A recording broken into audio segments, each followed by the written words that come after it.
Irmãos e irmãs, na formação de hoje nós vamos ter uma introdução sobre os evangelhos. Nós sabemos que a igreja, ela nos ensina que existem 4 evangelhos. Evangelho de São Mateus, de São Marcos, de São Lucas e também de São João. Nós vamos ter hoje uma breve introdução para aprendermos aquilo que é o essencial de cada um dos evangelhos.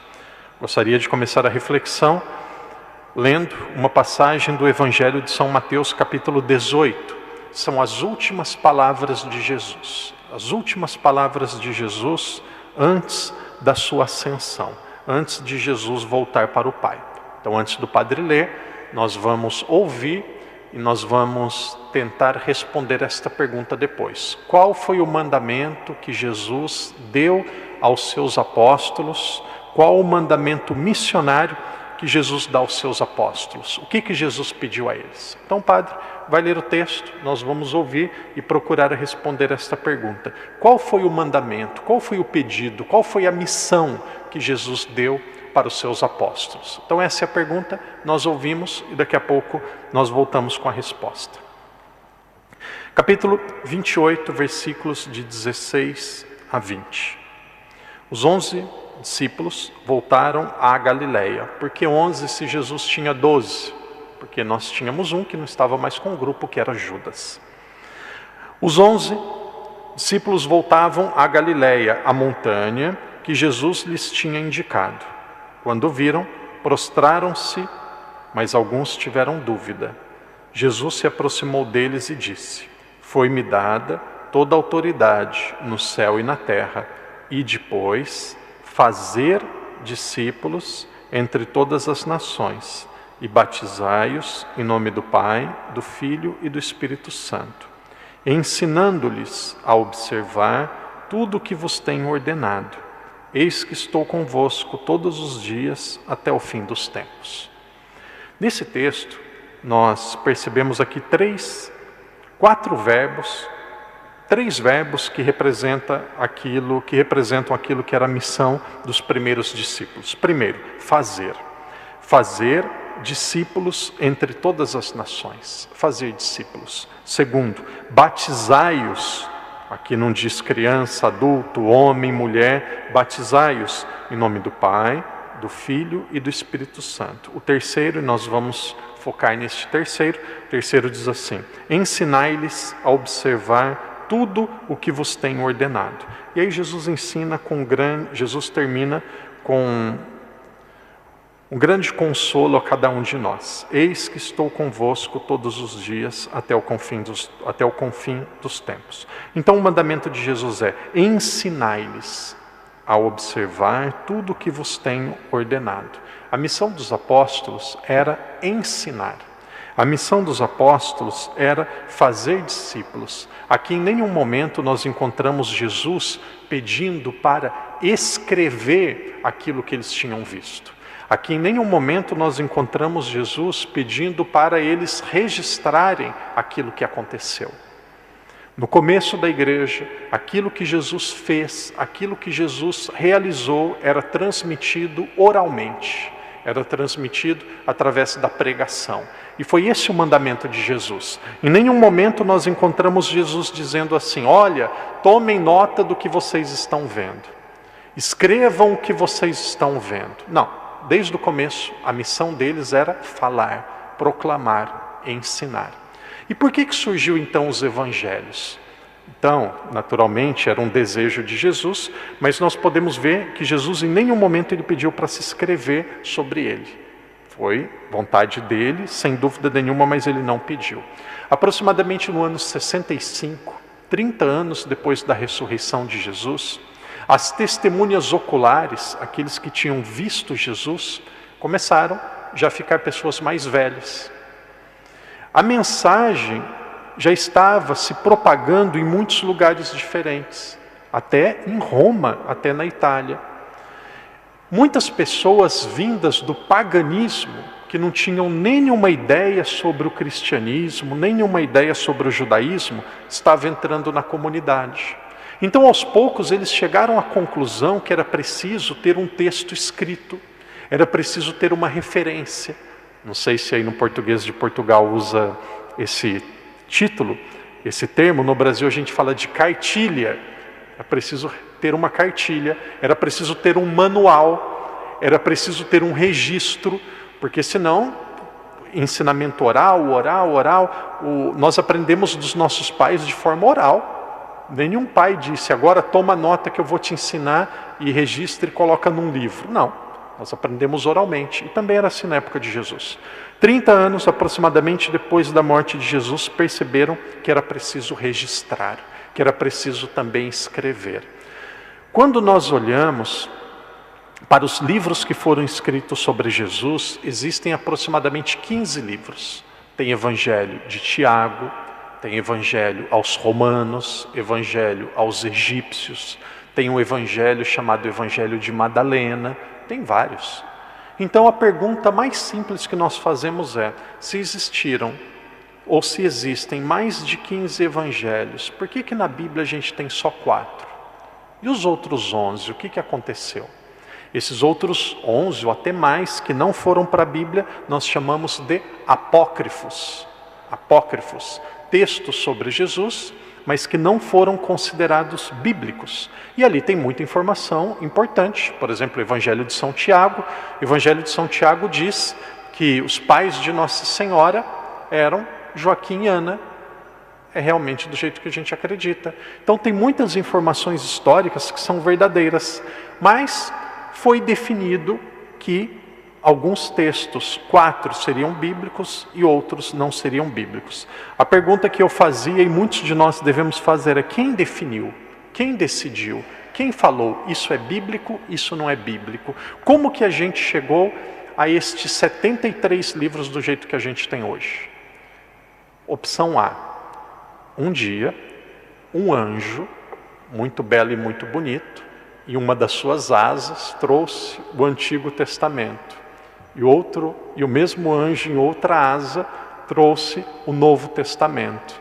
E o anjo veio com uma trombeta e disse: esta é a palavra de Deus, creia. Será que foi isso? Claro que não foi. Foi decisão, claro que inspirado do Espírito Santo, mas foi decisão humana. Teve um dia, teve um local, teve uma pessoa que falou: isso é bíblico, isso não é bíblico, isso entra, isso não entra.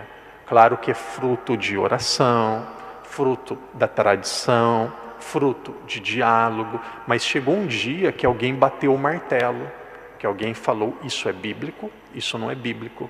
O nome desse documento se chama Tomos Damazi, um papa chamado Damaso, um papa que era romano, e ele definiu no ano de 382, em um concílio regional, que era o concílio de Roma. Então teve um papa que falou: isso é bíblico, isso não é bíblico. Padre não está dizendo que a igreja é mais importante do que a Bíblia, mas a Bíblia é filha da igreja. A igreja vem primeiro. A gente tem a igreja fundada por Cristo. Aqui não é a luterana, não é a anglicana, não é a Assembleia de Deus, não é a presbiteriana, não é a Igreja Universal do Reino de Deus. Essas são instituições humanas, frutos do pensamento de um pastor ou de uma pastora, que vem depois de 1521. A Igreja de Jesus tem que vir da época de Jesus. A única igreja que vem da época de Jesus se chama Católica Apostólica Romana. Quem quiser ficar na igreja verdadeira, vai ficar na igreja católica. Só ela vem da época de Jesus. Jesus fundou a igreja católica. Jesus é católico, ele foi católico, nasceu judeu, mas ele é o fundador e por isso Jesus é católico. Então, graças à igreja, a Bíblia ela foi berçada e esses textos aqui eles foram definidos como livros bíblicos. E aí Martinho Lutero, em 1521, ele fez o desserviço de tirar 7 livros da Bíblia. E aí a Bíblia protestante é 66. Parece até uma ironia, né? Não sou eu que estou dizendo, é um número. A Bíblia protestante é 66, a nossa é 73. Nossa tem 73 livros, ele tem 66. Jesus ele usou 7 livros do Antigo Testamento, o Novo Testamento cita 7 livros do Antigo Testamento, que de repente os protestantes pegaram e tiraram. Teve debate, teve discussão, até São Jerônimo achava em um determinado momento que não devia entrar em 7 livros, depois o Santo Agostinho achou que sim. Então teve vários debates, mas desde o começo da igreja, desde os primeiros séculos, se definiu que estes seriam os livros bíblicos. Então quando nós olhamos para a Bíblia, é muito difícil alguém acreditar na Bíblia sem acreditar na autoridade da igreja. Então foi a igreja que definiu, não foi um anjo, não tem nenhuma pregação de Jesus, em nenhum momento Jesus diz, toma nota, depois da minha ressurreição, os livros bíblicos sobre os meus ensinamentos são só 4 evangelhos, os outros não são bíblicos. Jesus nunca disse, nunca disse. Ele não disse nem que era para escrever. A igreja discerniu que era para escrever e ela discerniu e decidiu os livros que são bíblicos. Então, quem acredita na Bíblia, quem acredita no fruto, tem que acreditar na árvore, tem que acreditar na igreja. Então, teve um dia, um local, uma pessoa, ano 382, Papa Damaso, e um documento que ficou conhecido como Tomos Damazi. Quando nós olhamos para esses 4 evangelhos, quando nós começamos a estudar, aprofundar um pouco a Bíblia, nós vamos perceber que os 4 evangelhos, todos eles têm como mensagem principal falar sobre Jesus, ensinar as pessoas sobre Jesus, mas eles são muito diferentes.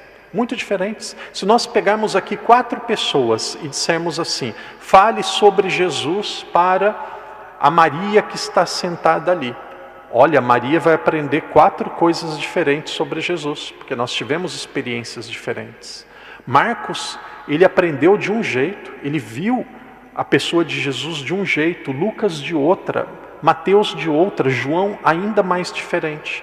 Então o que nós precisamos, o padre vai tentar fazer de forma breve, nós vamos tentar entender e ter assim na nossa cabeça uma diferença básica entre os 4 evangelhos. Não dá para colocar os 4 como se fosse a mesma coisa. E aí quando a gente tem uma base, um background, depois quando nós lemos, a nossa leitura ela fica mais profunda. Então nós vamos ter uma base, nós vamos ter um alicerce, nós vamos ter uma compreensão sobre cada um deles. E aí depois, quando nós lemos, a nossa interpretação ela fica mais fiel àquilo que aconteceu. Talvez um dos que eu falo mais, porque foi o primeiro que foi escrito, e aí muitos vão se recordar com muita facilidade, é o Evangelho de São Marcos. Quem foi São Marcos? São Marcos, o nome dele era João Marcos. Ele morava em Jerusalém. Atos dos Apóstolos, capítulo 12, diz sobre ele. Possivelmente, lava-pés, última ceia, Pentecostes, aconteceu na casa desse João Marcos, desse Marcos. Ele era muito jovenzinho. Então, possivelmente aconteceu. Então, ele era muito novo. Via os apóstolos, as pessoas falarem de Jesus. Em um determinado momento, ele quis se tornar missionário. Se tornou missionário junto com Paulo. E aí, depois, Paulo, ele teve um desentendimento com Barnabé. Barnabé possivelmente era primo ou tio, alguma coisa de Marcos. E aí Paulo e Barnabé, que eram 2 amigos, 2 missionários, tiveram um desentendimento. E aí Paulo, ele disse assim, eu vou ficar e eu vou ter como companheiro Silas. Aí Paulo vai para um lado. E aí depois nós temos Barnabé, que ele disse assim, eu vou ter como companheiro João Marcos. E aí Marcos e Barnabé eles vão para outro lado. Porque no meio da missão que São Paulo tinha com Marcos, São Marcos, a gente não sabe por qual motivo, ele disse assim, não, eu vou voltar para Jerusalém, eu vou voltar para casa. Ele abandonou a missão no meio do caminho, e aí Paulo ficou muito decepcionado com ele, voltou para Jerusalém, ficou um tempo com a família, um tempo em Jerusalém, depois ele voltou para ser companheiro de Barnabé. E aí no final da vida dele, Marcos, ele, e segunda carta, uma das cartas de São Pedro, capítulo 5, diz que São Pedro, ele também conviveu com Marcos. São Marcos, primeiro ele foi discípulo de São Paulo, foi de Barnabé também, mas no final ele foi discípulo de São Paulo, de Barnabé, mas no final ele foi discípulo de São Pedro. Então isso daqui é Marcos, uma pessoa muito jovem, se tornou um discípulo, ele não conviveu com Jesus, ele não vivia com Jesus, possivelmente ele viu Jesus pessoalmente, a ceia foi na casa dele, e ele sabia algumas coisas, mas o que ele escreve, possivelmente ele escreve vindo de São Pedro.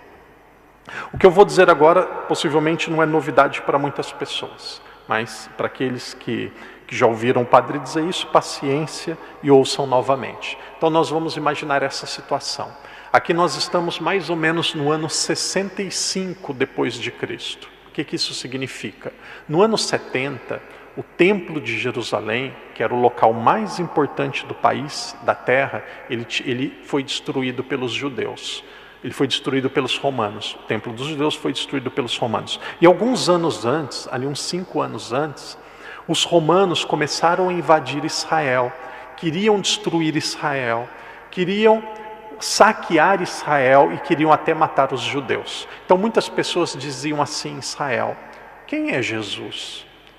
Se Jesus ele foi tão poderoso, tão grande, tão milagroso, por que os romanos estão nos invadindo? Por que ele não faz nada? Será que ele existiu mesmo? Será que não é uma lenda? Por que ele não age?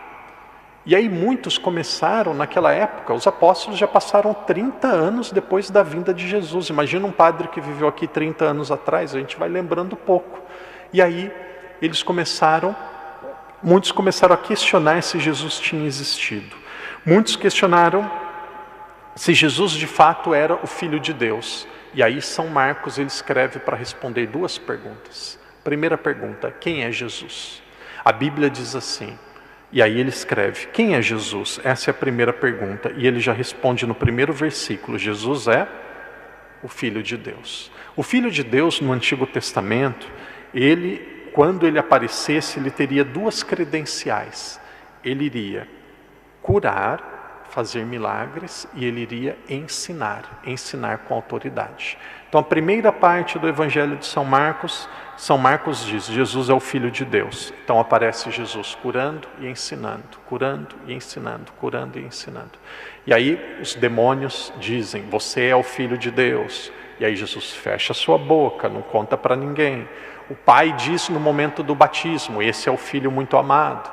E aí as pessoas não percebem. Depois de muitos milagres, lá no capítulo 8, versículo 29, Jesus ele pergunta para os apóstolos: quem dizem que eu sou? Elias, João Batista, um profeta. E vocês, quem vocês dizem que eu sou? E aí Pedro diz: tu és o Messias, o Filho de Deus. 10, 20, 100, acertou. E aí, agora vai para a segunda pergunta: o que significa dizer que Jesus é o Filho de Deus? O que significa Filho de Deus? Que tipo de Filho de Deus que Jesus é? Se ele é o Filho de Deus, e ele cura e ensina, por que ele não resolve o problema das guerras? Por que ele não pega e cura todo mundo? Fecha os hospitais, estende as mãos e cura todo mundo. Não tinha hospital naquela época, quem fundou os hospitais foi a Igreja Católica, alguns séculos depois, mas cura todos os enfermos. Dá dinheiro, põe uma máquina de imprimir dinheiro na casa de cada um, resolve o problema de dinheiro, põe comida para todo mundo. Se ele é o Filho de Deus, por que ele não resolve tudo isso? Por que ele não resolve os nossos problemas? Por que ele não é mais concreto? E aí São Marcos, ele narra Jesus dizendo: o Filho de Deus vai sofrer, morrer e ser ressuscitado, e vai ressuscitar. Ou seja, Jesus é o Filho de Deus, mas não é um Filho de Deus de acordo com os critérios, os desejos, os sonhos normais das pessoas aqui da terra. Ele é um Filho de Deus diferente. Vai sofrer, vai morrer e vai ressuscitar. E aí lá no final, quando Jesus ele morre na cruz, um romano, um centurião, um funcionário romano, ele olha para Jesus e diz assim: este é realmente o Filho de Deus. Os demônios sabiam, o Pai sabia, os apóstolos sabiam, até um romano sabia. Então aqui encerra o Evangelho de São Marcos. 16 capítulos, 8 para provar que Jesus é o Filho de Deus, outros 8 para mostrar que tipo de Filho de Deus que era Jesus. Então esse é o Evangelho de São Marcos. Curto, rápido, direto, objetivo, muito prático.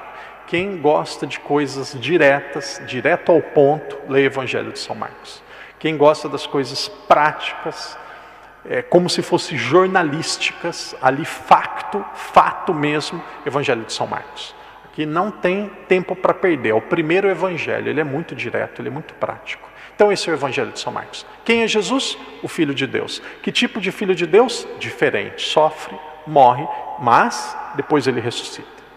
E aí nós vamos para o segundo Evangelho que foi escrito, o Evangelho de São Mateus.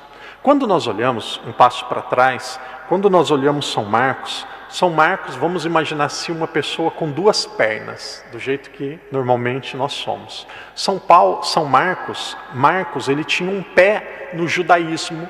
Por quê? Porque ele cresceu em Jerusalém, ele nasceu em Jerusalém, ele frequentava a sinagoga em Jerusalém, tudo a vida dele tinha sido em Jerusalém, mas depois de um tempo ele passou a ser missionário, passou a seguir São Paulo, São Pedro, e ele vivia em terra estrangeira, na diáspora. Ele vivia em ambientes que haviam muitos pagãos.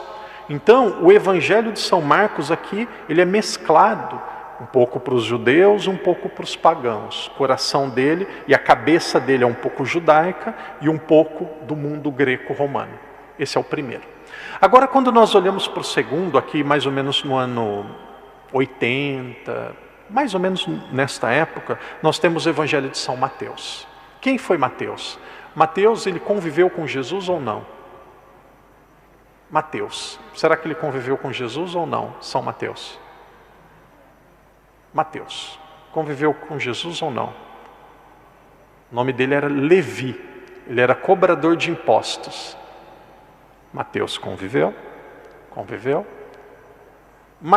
João Marcos, meio de longe, só em Jerusalém, na última ceia, ele ouviu de vozes secundárias, mas Mateus, sangue judaico, cultura judaica, escrito entre os judeus, escrito para os judeus, Mateus tinha os dois pés no judaísmo, os dois pés em Israel. Para quem que é direcionado o Evangelho de São Marcos? Possivelmente para os pagãos que estavam entrando na comunidade e perguntando: quem é Jesus? Opa, Filho de Deus. Ué, mas que tipo de Filho de Deus? Se ele não resolve os nossos problemas, Filho de Deus diferente. Esse é Marcos, mas Mateus é diferente.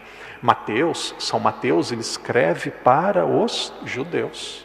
Ele escreve para aqueles que estavam em Jerusalém.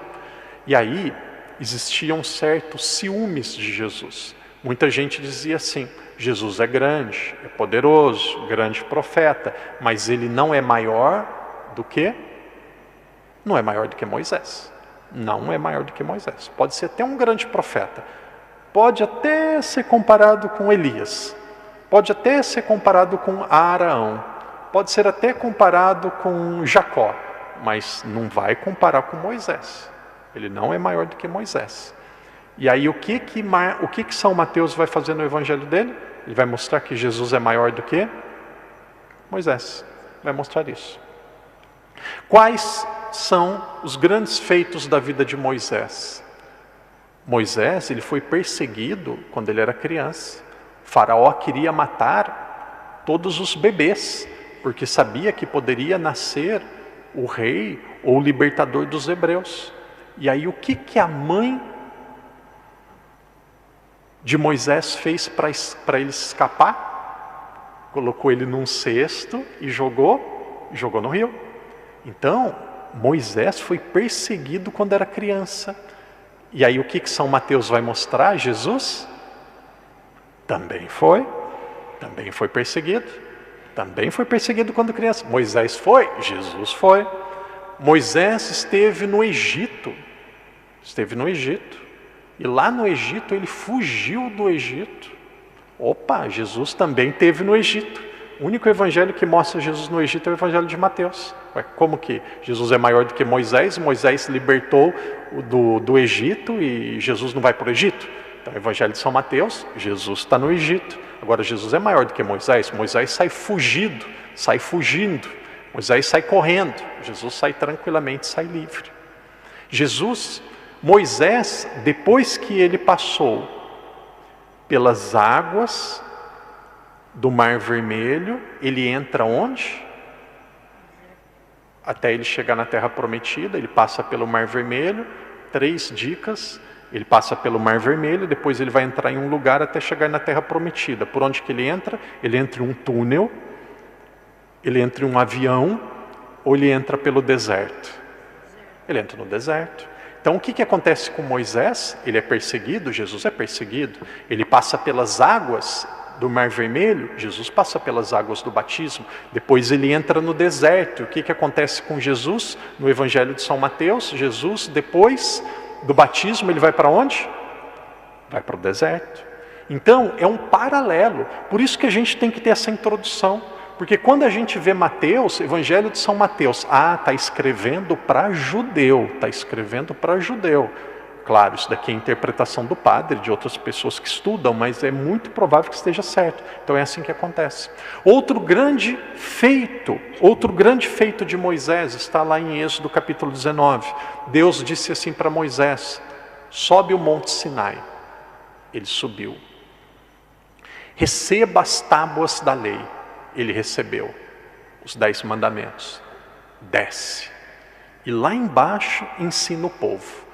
Moisés ouviu de Deus, subiu, recebeu as tábuas da lei, desceu e lá embaixo ele ensinou o povo. Então olha, ele ouve, responde, obedece, sobe, só ele pode subir, lá ele recebe, ele desce e lá embaixo ele começa a ensinar as pessoas. Então, grandiosidade de Moisés: foi perseguido quando criança, fugiu do Egito, passou pela água, passou pelo deserto, subiu o monte, recebeu as tábuas da lei, desceu o monte e ensinou o povo. Agora veja Jesus. Vendo as multidões, Jesus subiu a montanha, como Moisés. Mas ele não subiu porque Deus pediu, ele subiu porque ele decidiu, porque ele é Deus. Moisés subiu e recebeu as tábuas da lei. E Jesus, ele sentou. Quem que senta na montanha para ensinar? Quem que ensina sentado? O mestre. Olha, capítulo 5, versículo 1. Vendo as multidões, Jesus subiu a montanha e sentou. Os seus discípulos aproximaram e ele começou a ensinar. E aí ele diz: felizes os pobres em espírito, porque deles é o reino dos céus.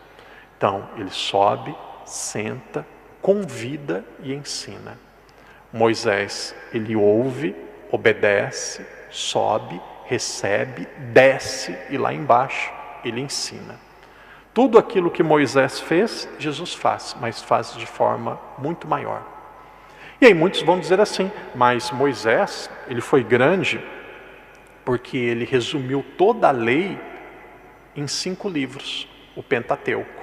Então, em 5 livros, Moisés foi capaz de resumir toda a lei, toda a Sagrada Escritura que os judeus chamam de Torá. Aí tem Gênesis, Êxodo, Levítico, Números e Deuteronômio. Se Moisés ele precisou de 5 livros, Jesus, o Evangelho de São Mateus, aqui está a chave de leitura. Jesus ele não precisa de 5 livros, ele precisa de 5 pregações, 5 homilias. Evangelho de São Mateus são as 5 homilias de Jesus. Então o Evangelho de São Mateus ele é assim. Primeiro tem uma narração. O que é a narração? Narração é Mateus falando sobre Jesus. Aí termina a narração, começa a pregação de Jesus. Primeira pregação, primeiro sermão, Sermão da Montanha. Capítulos de 5 a 7. 5, 6 e 7. Aí lá no final do capítulo 7 termina o Sermão da Montanha, primeiro sermão. Aí tem a narração. Mateus continua falando de Jesus. E aí depois no capítulo 10, a segunda pregação, a segunda homilia, o segundo sermão, que nós chamamos de sermão da missão ou dos missionários. Jesus ele vai ensinar como ser missionário, o que deve levar, o que não pode levar, segunda pregação. E aí depois volta as pregações, volta a narração, de novo Mateus falando sobre Jesus. Lá no capítulo 13, terceira pregação, terceira homilia, terceiro discurso, sermão das parábolas. Capítulo 13 todo ele é com as parábolas de Jesus. Depois volta a narração, Mateus falando sobre Jesus. No capítulo 18 nós temos a quarta pregação, o quarto sermão, a quarta homilia, sermão da comunidade, sermão eclesial, como viver em comunidade, como viver na igreja, como viver em grupo, como viver em paróquia, como viver em pastoral. Aí Jesus ele faz o sermão da comunidade eclesial. E aí depois o quinto e último nós chamamos de sermão, capítulos 24 e 25, sermão, homilia ou pregação escatológica. O que significa escatológica? Vem de escatom, o fim dos tempos. Jesus ele fala sobre o fim dos tempos. Ele fala como que vai ser o final do mundo. O que vai acontecer quando Jesus ele for voltar. E aí ele conta como que é a história. Moisés ele precisou de quantos livros? Jesus precisou de quantas pregações? 5. Evangelho de São Mateus são as 5 pregações de Jesus. Então, aqui Jesus constantemente em conflito com os fariseus, constantemente em conflito com os judeus. E Mateus cada vez apresentando e mostrando Jesus muito maior do que Moisés. Esse é o Evangelho de São Mateus. Quais os que estão faltando? Lucas e João. Vamos começar por São Lucas, que é a ordem cronológica, aqui pelo ano 85, 90, aqui mais ou menos. Quem foi São Lucas? São Lucas foi um apóstolo? Ele viu Jesus? Não. Dos 4, certeza que foi o único que não viu Jesus foi São Lucas. Ele não viu. Ele nasceu, muitos aqui já foram para a Grécia, para a Turquia, ele nasceu perto de Tarso, a cidade de São Paulo, em um local chamado Antioquia, divisa com a Síria. Mais ou menos hoje, talvez de ônibus, de autocarro, umas 8 horas de Istambul, da capital. Então nós temos Israel, Síria, e aí depois lá tem a Turquia, que naquela época era a Ásia Menor. E aí lá, perto de Tarso e Antioquia, ele conhece Barnabé, depois ele conhece Paulo e se torna um discípulo de São Paulo. Então, Mateus, ele tinha os 2 pés no judaísmo. Lucas, ele tinha os 2 pés na cultura greca-romana, na cultura pagã. Possivelmente ele não era judeu, ele vivia em um local onde a maioria não era judeu, então ele escreve o seu evangelho para os pagãos. Ele escreve o seu evangelho mostrando que Jesus é maior, não maior do que Moisés, Jesus é maior do que para a cultura grega e romana, quem que era o grande intelectual, quem que era o grande pensador, quem que era a referência de inteligência na sociedade, eram começa com F, para os gregos, eram os filósofos. Então, o Evangelho de São Lucas vai mostrar Jesus como o maior de todos os filósofos. Os filósofos, ele tem a sua vida nascendo, surgindo de forma extraordinária. O filósofo, ele tem um nascimento miraculoso e ele tem um fim também espetacular. Como que começa o Evangelho de São Lucas? Jesus nascendo através da aparição de um anjo.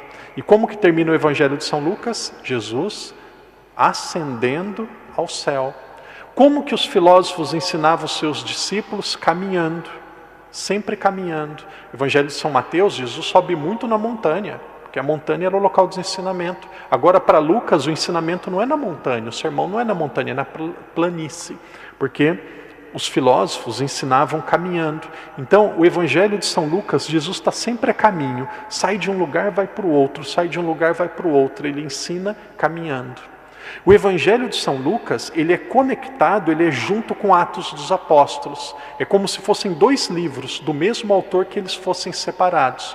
Então, como aquelas pessoas não conheciam a Deus, eram pessoas de cultura greca, romana, São Lucas, ele vai contar como se fosse a história da humanidade. Comecinho do Evangelho de São Lucas vai mostrar Zacarias, João Batista, lá no templo. Era como se fosse o período do Pai. É como se fosse a antiga aliança. E aí depois, a partir do capítulo 2, dali para frente vai mostrar Jesus. Jesus na Galileia, a caminho de Jerusalém, e depois Jesus chegando em Jerusalém. É o tempo do Filho. Mas a história não acaba com o tempo do Filho. Depois tem o tempo, teve do Pai, teve do Filho, e depois vai começar o tempo do Espírito Santo. Atos dos Apóstolos. Atos dos Apóstolos, capítulo 1, versículo 8, diz assim: e o Espírito Santo enviou os apóstolos para serem testemunhas em Jerusalém, na Judéia e na Samaria e até os confins dos tempos. O protagonista em Atos dos Apóstolos é o Espírito Santo. que vai enviando os missionários, vai enviando. Se nós quisermos ler o Evangelho de São Lucas, foi escrito para pessoas que não eram judaicas, não tinham experiências de religião como os judeus. E aí tem um capítulo, tem um momento que é como se fosse a grande divisão. Está ali no capítulo 9, versículo 50, mais ou menos.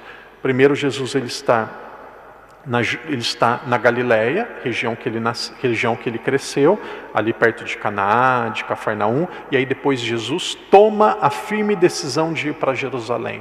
Dos capítulos 9 até o capítulo 24, é Jesus indo para Jerusalém e depois em Jerusalém. E aí, por fim, para nós terminarmos a reflexão de hoje, nós temos o último evangelho, o Evangelho de São João. O Evangelho de São João, ele foi o último que foi escrito. Evangelho de São João, esses 3 primeiros, eles são chamados evangelhos sinóticos. Alguém já ouviu esse termo? Sinótico. Sinótico vem de sinônimo. Sinônimo vem de parecido. Então, Marcos, Mateus e Lucas são sinóticos, são muito parecidos. Agora, João não é. João é totalmente diferente.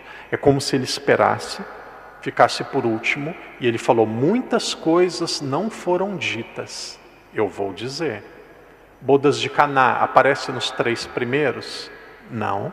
O diálogo de Jesus com a samaritana aparece nos 3 primeiros evangelhos? Não. Jesus tendo o seu lado perfurado e ele falando para Nossa Senhora na cruz, eis aí a tua mãe, discípulo amado. Mulher, eis aí o teu filho, aparece nos outros? Não. Então o evangelho de São João é como se fosse o último.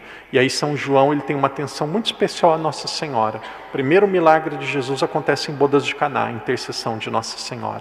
O último milagre de Jesus acontece na cruz, a fidelidade dele até o fim, também com a presença lá de Nossa Senhora que foi fiel. Então o Evangelho de São João, em poucas palavras, ele vivia fora de Israel, vivia ali na Turquia, onde é hoje um local chamado Éfeso. O ano passado a gente teve uma peregrinação, para mim foi uma grande alegria visitar ali o túmulo onde está enterrado São João.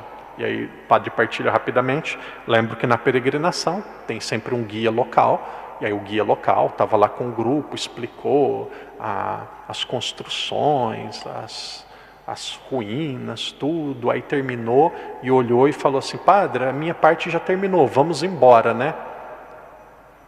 Sorry, I didn't understand. What? Não, padre. Vamos, a gente terminou. Não. Você terminou a sua parte, agora eu vou pregar. Vamos embora, agora eu vou pregar. Agora você vai tomar uma água, vai lá na casa de banho, agora você vai comprar um doce. Agora eu preciso de meia hora. E a gente foi lá no túmulo de São João, onde ele está enterrado. Nós fomos ali onde que eram as ruínas. E um pouco antes a gente tinha visitado a casa de Nossa Senhora, porque Nossa Senhora ela morou em Éfeso. Jesus ele fala para o discípulo amado, ele fala para João, toma conta da minha mãe. Então, depois da morte de Jesus, quem cuidou de Nossa Senhora? E aqui é tão bonito que um cuidou do outro. Por quê?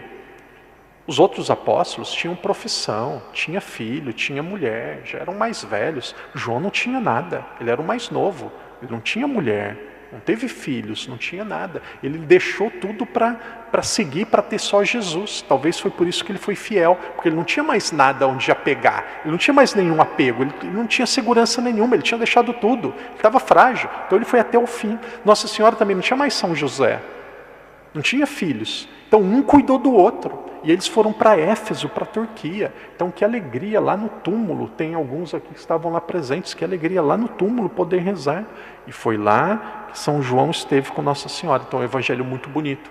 O evangelho vai mostrar 7 sinais, como se fossem 7 grandes milagres realizados por Jesus. Então, queridos irmãos e irmãs, em linhas gerais, aqui nós temos uma introdução sobre os 4 evangelhos. Muitos aqui estão lendo, estão acompanhando os vídeos. Em 30 dias, talvez um pouquinho mais, em 40 dias e um mês, nós vamos ler todos os 4 evangelhos. Então, o padre diz 2, 3 capítulos por dia, as pessoas vão lendo os capítulos por dia e depois o padre faz um vídeo explicando. Cada vídeo é 25 minutos.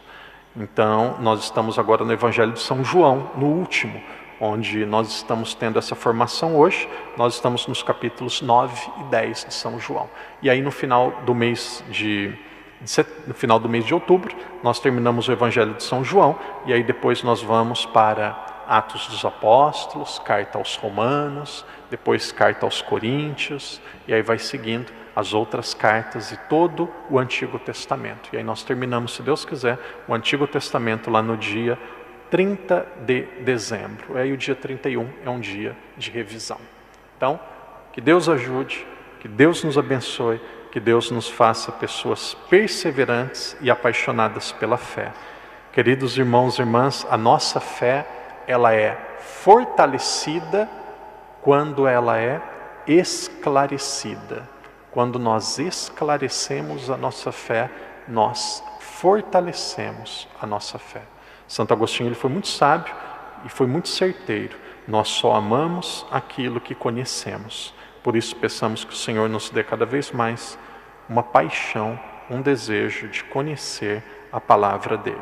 Que aquilo que nós ouvimos e meditamos esteja no nosso coração, seja meditado na nossa alma e depois produza frutos através do nosso testemunho e da nossa pregação.